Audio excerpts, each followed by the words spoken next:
사랑하는 여러분, 충성된 증인TV 이장우 목사입니다. 스가랴 강의 시간에 오신 여러분들을 주의 이름으로 환영합니다. 오늘부터 구약성경 39권 중에 제 38번째 순서에 위치한 스가랴서를 함께 탐구하는 시간을 가져보길 원합니다. 예언이란 무엇일까요?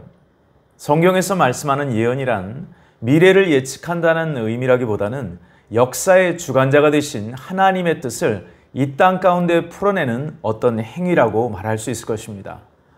그렇다면 자연스레 이런 질문을 던질 수 있겠죠. 왜 하나님은 우리에게 예언의 말씀을 주실까라는 질문입니다. 그 이유는 우리의 뒤틀려진 역사를 옳은 방향, 바른 지점으로 인도하시기 위하여 나침반으로서 예언을 주신다는 것입니다.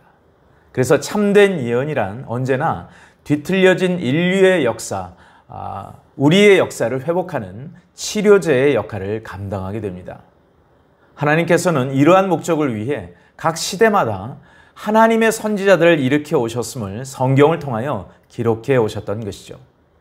오늘 살아가는 우리에게도 시시각각 변화되는 세상의 한복판에서 이러한 영적 나침반의 도움이 절실히 필요한 이유는 지금이 바로 영적으로 왜곡되고 뒤틀린 그 역사 속을 걸어가고 있기 때문입니다. 뿐만 아니라 옛적 선지자들이 당대의 아픔을 끌어안고 금식하며 주의 뜻을 따르며 그 뜻을 담대히 선포했던 것처럼 오늘날의 교회와 성도들에게도 그러한 선지자의 영성이 필요합니다. 저는 스가랴서가 특별히 이 종말의 때를 살아가는 우리들에게 하나님께서 허락하신 보화와 같은 선물이라고 믿습니다. 왜냐하면 진정한 회복을 위해서는 하나님의 예배하는 백성으로서 주의 재림을 기다리는 그리스도의 신부로서 그리고 왕의 대로를 수축하는 하나님의 군대로서 스가랴서만큼 다양하고 폭넓게 이 시대의 방향성을 제시하는 선지서는 드물다고 믿기 때문입니다. 그런 시각에서 스가랴서는 이 마지막 때의 교회와 성도의 거룩한 회복 그리고 예배의 회복을 위해 우리에게 말씀하시는 하나님의 음성이라고 믿습니다. 이제 저와 함께 스가랴서에 감추인 진주를 찾는 여정을 함께 하시기를 주님의 이름으로 초청합니다. 스가랴라는 이름에는 야훼가 기억하신다라는 뜻이 담겨 있습니다. 사랑하는 여러분, 무엇보다 스가랴서를 통하여 여러분의 삶이 하나님께 기억하신 바 되시는 축복의 삶이 되시기를 주님의 이름으로 축복합니다. 그렇다면 하나님은 무엇을 기억하신다라는 걸까요? 이스라엘 향해 과거 선지자들을 통해 약속하셨던 이스라엘의 영광스러운 미래의 언약을 기억하신다는 것입니다. 또한 장차 메시아가 통치할 진정한 다윗 왕권이 회복되는 그러한 메시아 왕국의 약속을 내가 기억하고 있다는 것입니다. 그렇다면 이 시대를 사는 우리에게 이 말씀은 어떤 의미로 적용되는 것일까요? 그것은 바로 우리를 부르신 각자의 고유한 부르심을 기억하고 계시며 한 걸음 더 나아가 그 부르심을 따라가는 우리의 고유한 사명을 기억하신다라고 말할 수 있을 것입니다. 이처럼 스가랴란 이름에 담긴 이러한 긍정적인 소망의 메시지는 당대의 많은 하나님의 백성들이 너나 할 것 없이 스가랴란 이름을 자기 이름으로 짓게 되는 우픈 현실을 보게 되는데요. 구약 성경에만 무려 32명의 스가랴가 등장하는 것만 보더라도 얼마나 이 이름이 인기가 있었는지를 짐작하게 됩니다. 사실 제가 미국에서 21년을 살다 보니 영어 이름을 사용할 때가 많았는데 그때 제 이름이 제임스 리였습니다. 한국말로 야고보인데요. 사실은 스가랴를 깊이 묵상하며 스가랴를 통해서 역사하신 그 하나님의 마음을 깨닫게 되었을 때 야고보가 아닌 스가랴란 이름으로 바꾸고 싶었던 적이 여러 번 있습니다. 여하튼 스가랴라는 이름은 이스라엘 백성들이 마음에 품고 있던 메시아 왕국에 대한 갈망과 바벨론 포로기를 벗어나고픈 민족적 해방과 자유함을 대변하는 하나의 명백한 증거가 되었던 것이죠. 스가랴에 담긴 이와 같은 소망의 메시지는 스가랴에 대한 또 다른 별명을 낳게 되는데요. 그것이 바로 비전의 선지서라는 것입니다. 우리가 잘 아는 비전과 관련된 잠언 29장 18절의 유명한 말씀이 있죠. 묵시가 없으면 백성이 방자에 행한다라는 말씀인데요. 중요한 것은 여기에서 등장하는 묵시란 단어가 사실은 비전이란 뜻이란 것이죠. 그리고 또한 그 비전이란 단어는 사실은 바라보다라는 동사에서 유래했다는 점입니다. 때문에 원문에 충실한 해석이 무엇인가? 바로 비전이 없는 백성은 망한다, 또는 바라봄이 없는 백성은 소멸한다라는 뜻인 것입니다. 자, 그렇다면 그 반대의 의미로 치환해서 생각할 때 비전이란 소망을 잃어버린 백성들을 다시금 일으켜 세우는 진정한 원동력이 된다는 뜻을 품고 있는 것입니다. 따라서 스갈의 근본적인 목적은 이스라엘 백성들을 다시금 일으켜 세우기 위한 주된 목적을 품고 있는 하나님의 격려의 메시지라는 것이며, 이것은 단지 이스라엘 백성들만을 위한 것에 그치지 않고 오고는 모든 세대의 낙심과 좌절 가운데 있는 하나님의 백성들을 위한 희망을 담고 있는 하나님의 편지요, 하나님의 음성이 되는 것입니다. 하나님은 실제로 선지자 스가랴에게 무엇을 보여주시냐면 이러한 하나님의 뜻, 하나님의 의도를 숙성한 8개의 대표적인 환상의 비전을 스가랴에게 보여주시고요. 뿐만 아니라 10개, 바로 10가지 대표적인 예언의 말씀들을 스가랴에게 알려주십니다. 앞으로 살펴보겠지만 그 환상들과 예언들의 공통된 핵심 내용이 무엇인가? 오직 하나님의 백성들을 위하여 여호와께서 약속하신 그들의 회복과 그들의 성결과 그들의 영광스러운 미래를 담은 메시아 왕국에 대한 소망과 기대를 담고 있다는 것입니다. 자, 그런데 21세기를 살아가는 우리들이 이 스가랴 선지서를 무엇보다 주목해야 하는 특별한 이유 하나가 있습니다. 그것은 바로 이 선지서가 역사의 주관자가 하나님이심을 선포하는 내용뿐만이 아니라 특별히 주님이 재림하실 주의 날에 예루살렘을 중심으로 해서 일어나게 될 왕의 왕이 되신 예수님께서 이미 이 땅에 조직화되고 있는 적그리스도의 세력들과 치르게 될 역사적인 전쟁 사건을 구체적으로 예언하고 있다는 사실입니다. 이것은 예수님의 군대와 적그리스도의 군대와의 전면적으로 벌어질 아마겟돈 전쟁을 말하는데요. 이스라엘 무기토 평야에서 일어나게 될 실제적인 아마겟돈 전쟁 장면이 묘사되고 있습니다. 물론 그것은 이미 승리한 전쟁이죠. 적그리스도를 심판하여 음부로 던져버리게 될 승리의 전쟁입니다. 예언이 되어 있습니다. 그래서 이것의 결과가 무엇입니까? 첫째는 천년왕국에 도래하게 된다는 것입니다. 둘째는 그 천년왕국에 하나님의 백성들이 성결하게 될 모습이 그려지고 있다는 것이고요. 그리고 세 번째는 천하 만민이 예루살렘에 모여드는 회복과 영광의 메시아 왕국의 비전이 상세하게 기록되어 있다는 사실입니다. 중요한 것은 스가랴의 이 후반부에 펼쳐질 그 영광의 나라 속에 우리가 포함되어 있다는 사실인 것이죠. 그래서 이 예언은 우리들의 이야기라는 것입니다. 장차 하나님께서 세우실 메시아 왕국에 택하신 족속이요, 왕 같은 제사장들이요, 거룩한 나라요, 그의 소유가 된 백성으로서 왕과 함께 왕노릇하게 될 그리스도의 신부이자 어린 양의 아내로서의 이야기가 바로 우리들의 이야기인 것입니다. 누가복음 24장 27절에 보면 우리가 잊지 말아야 할 성경의 정의가 나오고 있죠. 그것은 바로 이에 모세와 모든 선지자의 글로 시작하여 모든 성경에 쓴 바 자기에 관한 것을 자세히 설명하시니라 라는 말씀입니다. 무슨 뜻일까요? 모세오경과 모든 선지서들은 모두 궁극적으로 그리스도와 그리스도에 관한 것을 나타내기 위한 목적이 있다라는 것입니다. 그 모든 선지서에 스가랴도 당연히 들어가는 것이겠고요. 자, 그런데 그 모든 성경은 다름 아닌 누구를? 오직 예수 그리스도를 증언하는 목적을 가지고 있다는 것입니다. 뿐만 아니라 누가복음 24장 44절에 보면 좀 더 미래적 차원으로 이렇게 기술되어 있는데요. 곧 모세의 율법과 선지자의 글과 시편에 나를 가르쳐 기록된 모든 것이 이루어져야 하리라. 아멘. 자, 나를 가리켜 기록된 모든 것이 이루어져야 하리라. 예언된 모든 예언이 성취될 것이라는 주의 말씀입니다. 바로 이 말씀을 언제 하셨습니까? 부활하시고 승천을 앞둔 시점에서 주의 제자들을 찾아가서 선포하셨던 예언의 말씀입니다. 물론 이 예언의 울타리 안에 스가랴서도 포함되어 있는 것이겠죠.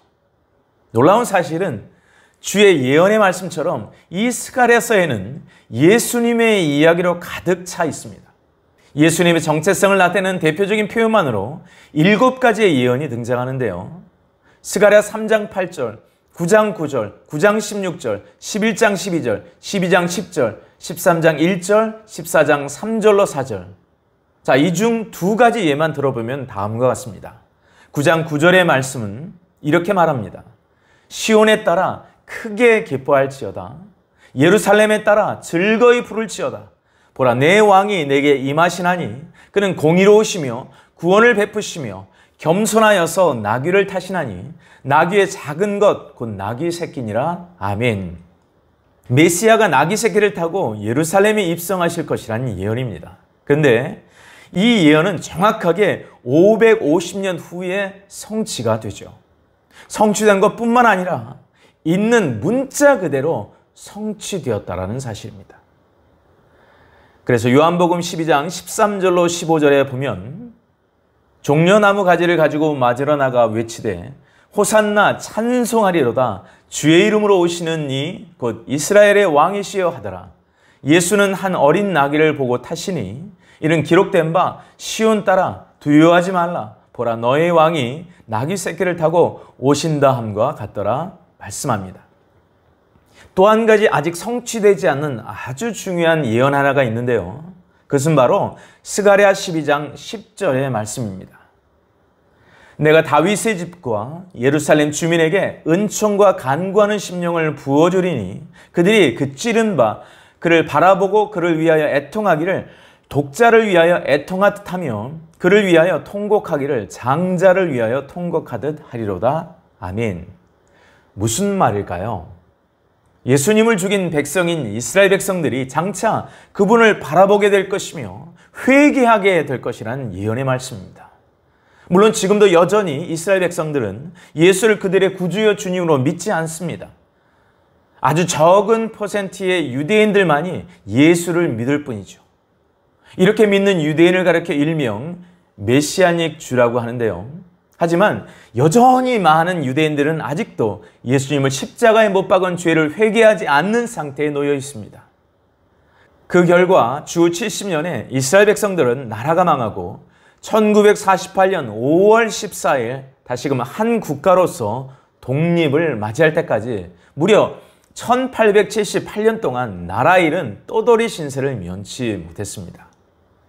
그런데 이 1878년 동안 복음이 전해진 열방의 교회들은 이스라엘은 이 땅에서 없어진 나라여 민족으로 이방의 교회가 하나님의 축복을 대신하게 되었다는 대체 신학을 수용하게 됩니다.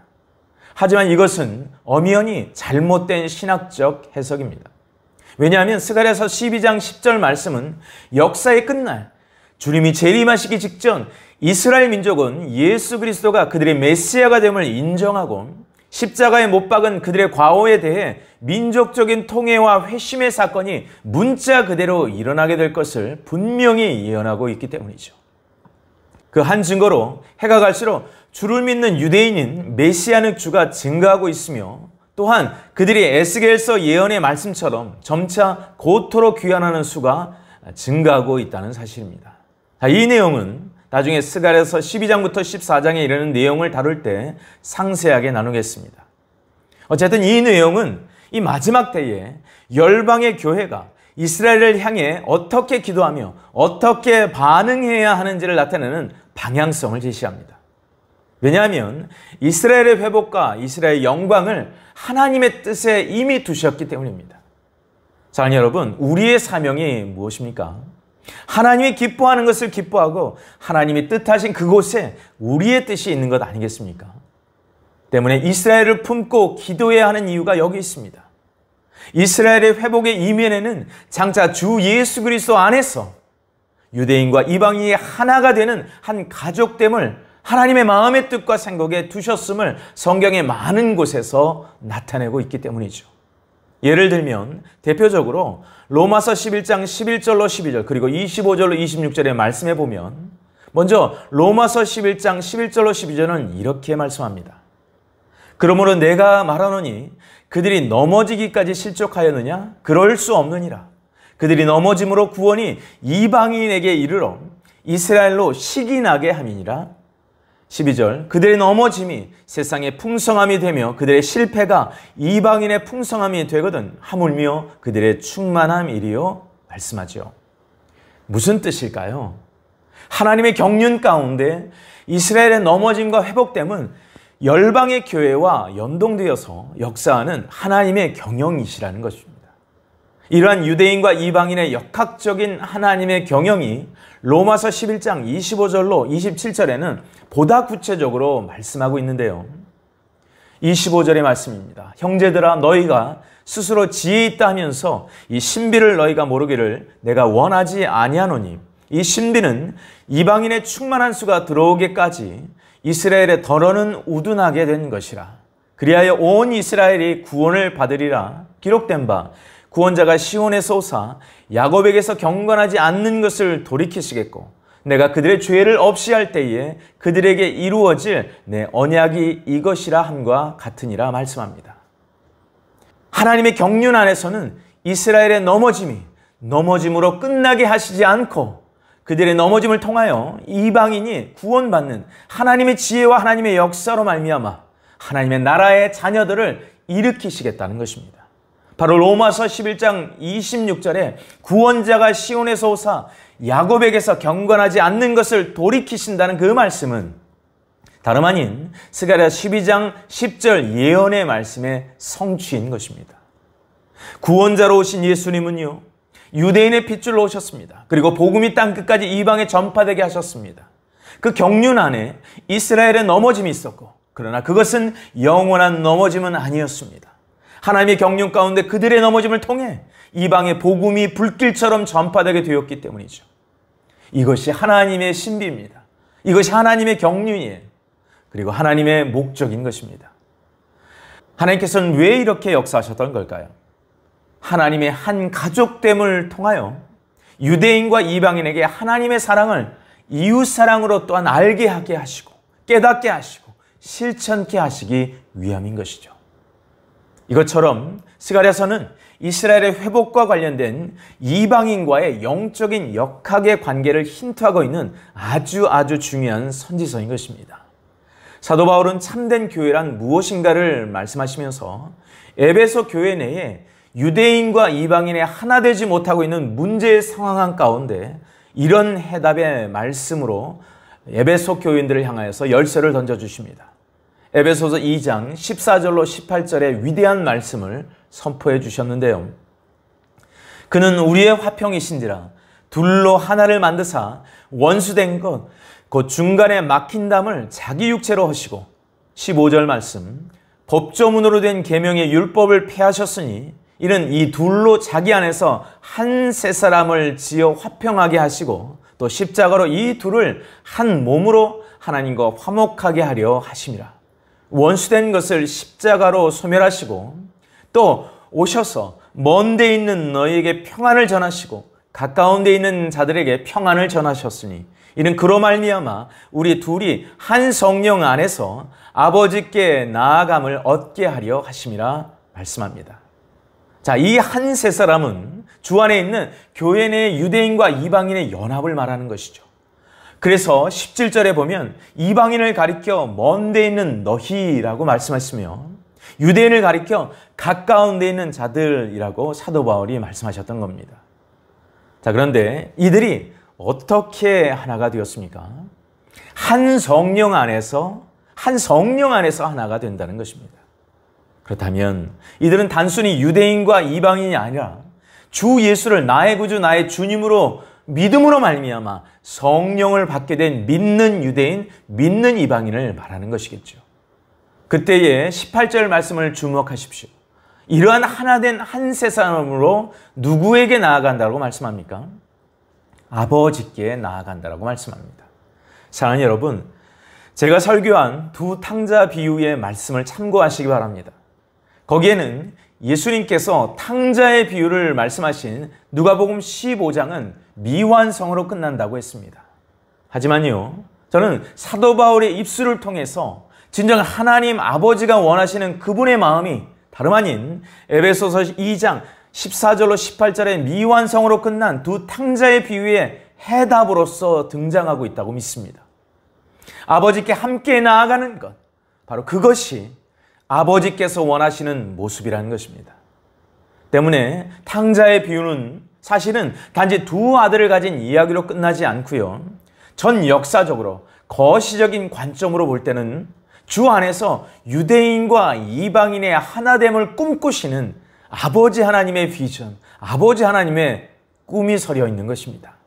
이처럼 스가랴서는 아버지의 마음을 품고 있으며 그 하나님 아버지의 마음과 뜻과 계획과 목적을 위해 참된 맏아들로서 동생을 구하러 이 땅에 오신 예수 그리스도의 회복, 그분의 치유, 장차 임할 영광의 모습을 나타내고 있는 아름다운 선지서입니다. 한 걸음 더 나아가 이러한 하나님의 마음의 뜻과 생각에 동의하는 이스라엘의 회개를 통한 회복, 그리고 이러한 하나님의 마음에 동의하는 21세기를 걸어가는 우리 모든 열방의 그리스도인들에게, 모든 열방의 교회들에게 하나님의 원대한 경륜, 하나님의 집을 향한 소망을 마음으로 품고 깨닫게 하시는 것입니다. 이것이 바로 우리가 스가랴를 더욱 깊이 상고하고 하나님을 알기 위한 이유이며 스가랴가 주는 지혜와 계시의 눈으로 바라본 하나님의 뜻인 것입니다. 스가랴서가 특별히 예수 그리스도 중심적인 선지서의 특징을 많이 나타내는 첫 번째 특징이었다면 두 번째 특징은 과연 무엇일까요? 스가랴서만큼 그 분량에 비해 가장 밀도 있게 신약 성경에서 인용되고 있는 선지서는 없다는 것입니다. 총 14장으로 이루어진 스가랴서의 내용은 신약 성경에 총 71회에 걸쳐 등장하는데요. 퍼센트로 따져봤을 때 상당히 많이 인용되고 있으며 흥미로운 것은 그중 40%에 육박한 수치가 요한계시록에 인용된다는 점입니다. 그래서 붙게 된 스가랴의 또 다른 별명이 구약의 계시록이라는 것이죠. 그러니까 이 마지막 때의 스가랴는 더욱 깊이 연구되고 알아야만 할 선지서라는 것입니다. 마지막 때와 직접적으로 관련된 스가랴의 대표적인 네 가지의 예를 들어보면 그 첫째는 주의 재림 때에 적그리스도 진영의 나라들이 예루살렘을 공격하러 몰려올 것이라는 예언이 나옵니다. 둘째는 주의 재림 때에 이스라엘 민족이 집단적으로 큰 애통으로 회개하게 될 것이며 예수 그리스도를 메시아로 인정하며 여호와께 돌아올 것이 예언되어 있습니다.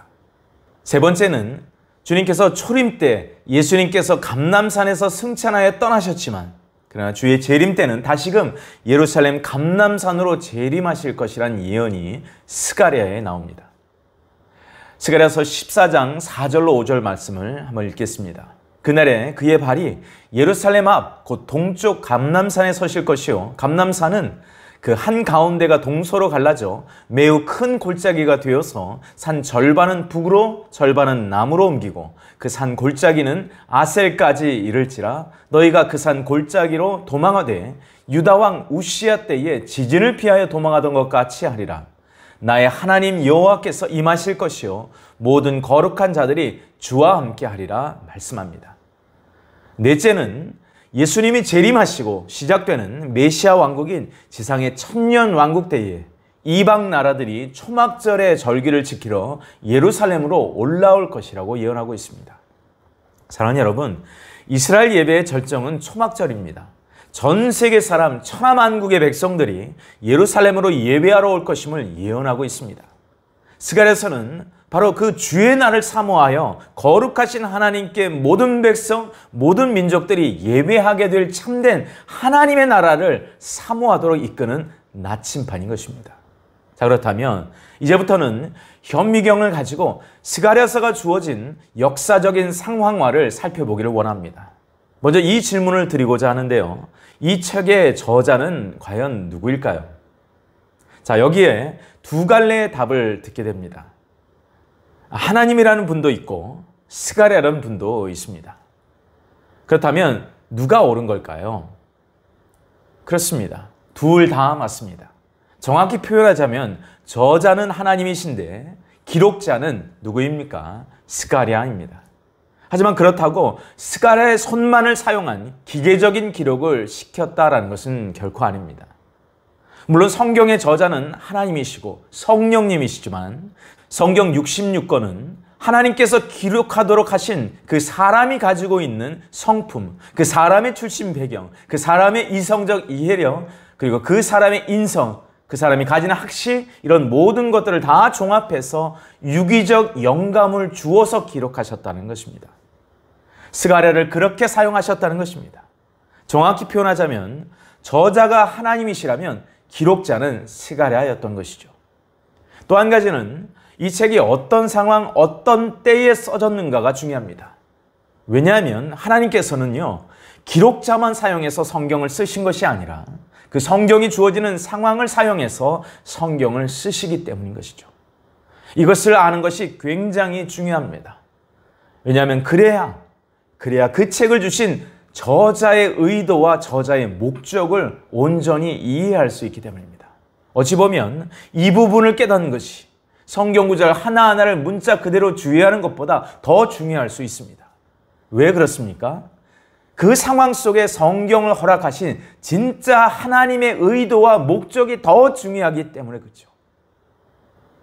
그렇다면 스가랴서가 주어진 것은 어느 상황, 어느 시점이었던 걸까요?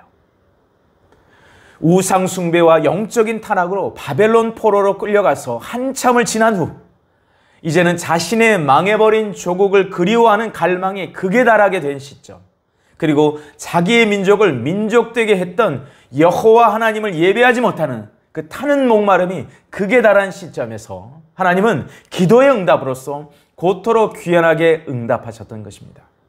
그래서 돌아오자마자 한 것이 무엇입니까? 다름 아닌 성전 복구 작업이었던 것이죠. 문제는 뜻하지 않게 여러 가지 방해 요인으로 말미암아 적어도 15년 동안을 지체하게 되었다는 사실. 여기에 문제가 있습니다. 중단 후에 더 큰 안 좋은 결과를 도출하게 되는데요.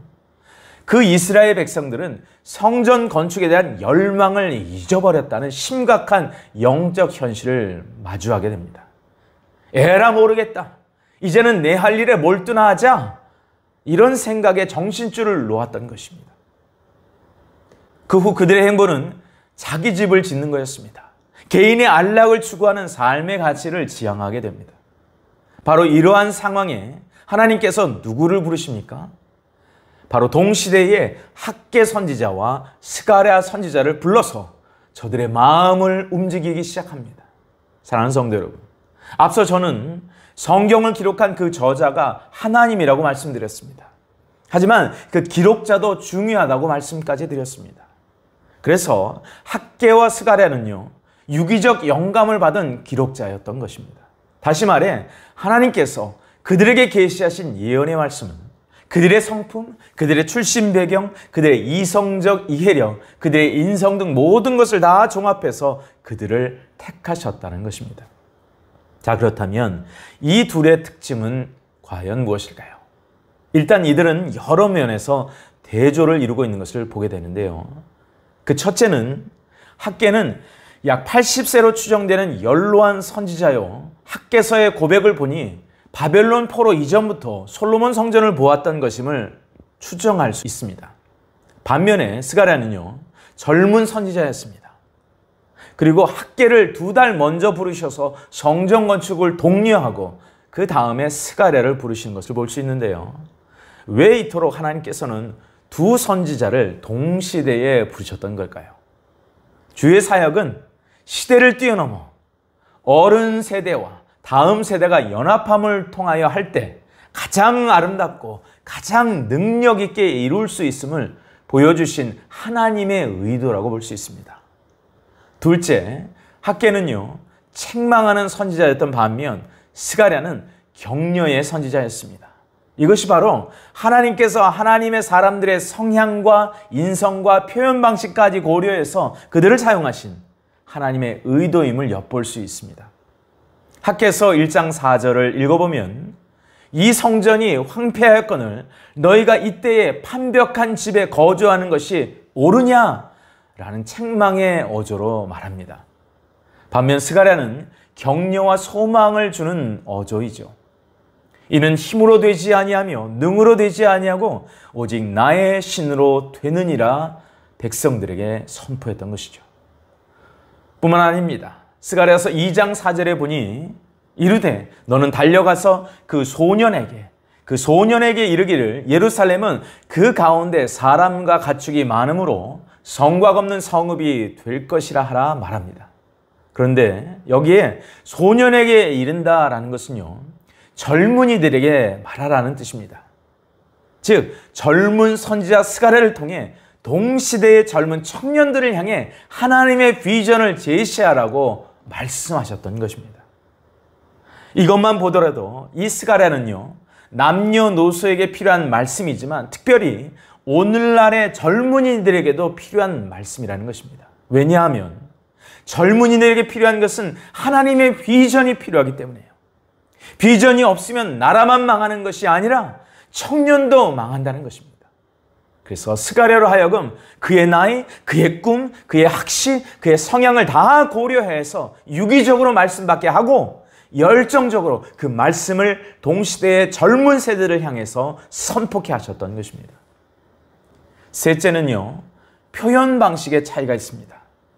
학개서는 평범한 서민의 삶을 대변하는 어조였던 반면 스가랴는 시적인 언어가 풍성하게 표현되어 있는 선지서입니다.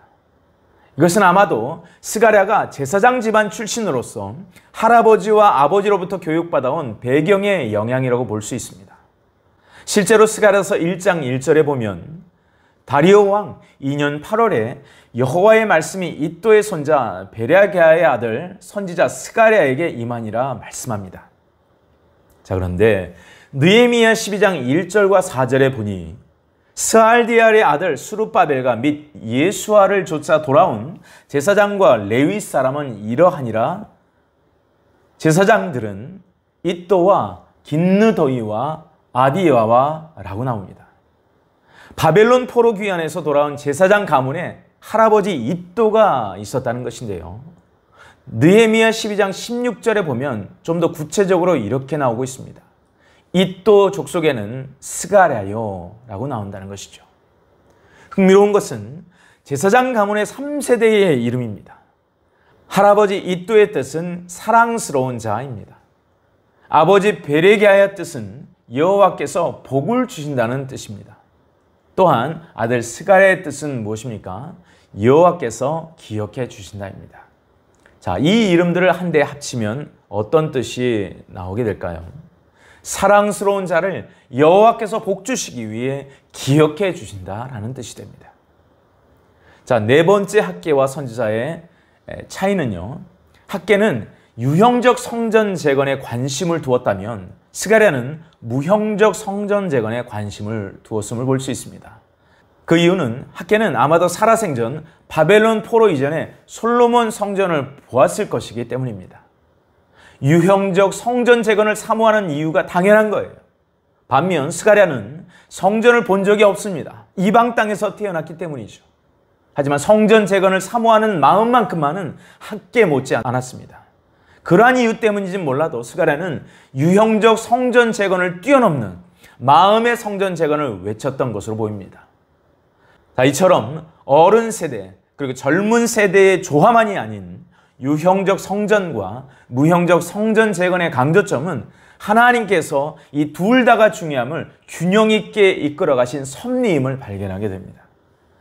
다섯 번째 특징은 학개 선지자는 지역적이었던 반면 스가랴 선지자는 보다 세계를 품었던 선지자라는 차이가 있습니다. 왜냐하면 학개는요, 성전이 있던 바로 그 도시 예루살렘만을 관심 가진 반면에 스가랴는 세계를 내다보고 있었던 비전의 선지자였기 때문입니다. 스가랴서 14장 9절에 이런 말씀이 나옵니다.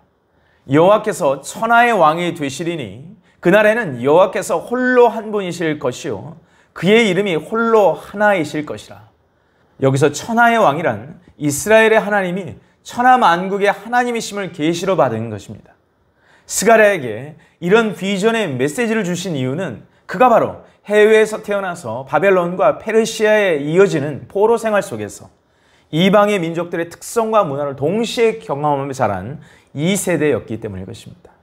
중요한 것은 이러한 스가랴를 사용하신 스가랴서의 진정한 저자이신 하나님의 의도입니다. 왜 스가랴를 사용하셨을까요?